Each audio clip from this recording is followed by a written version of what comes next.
Botad SOG પોલીસે ગઢડાના ગુંદાળા ગામ નજીકથી કારમાંથી 4 કિલો 441 ગ્રામ સૂકા ગાંજા સાથે બે આરોપીને ઝડપી લઈ 4,37,050નો મુદ્દામાલ કબજે કર્યો.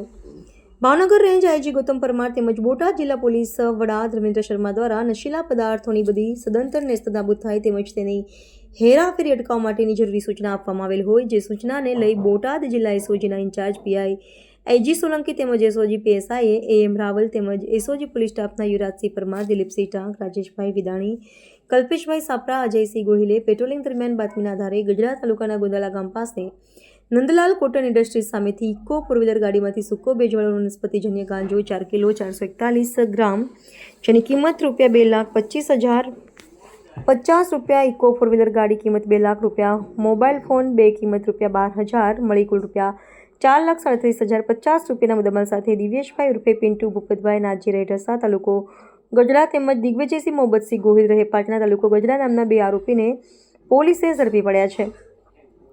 એસઓજી પોલીસે તમામ મુદ્દામાલ કબજે કરી વધુ કાર્યવાહી સાથે એસઓજીના ઇન્ચાર્જ પીઆઈ એજી સોલંકીએ તપાસ હાથ ધરી છે. રિપોર્ટર વિપુલ લોહાર, બોટાદ.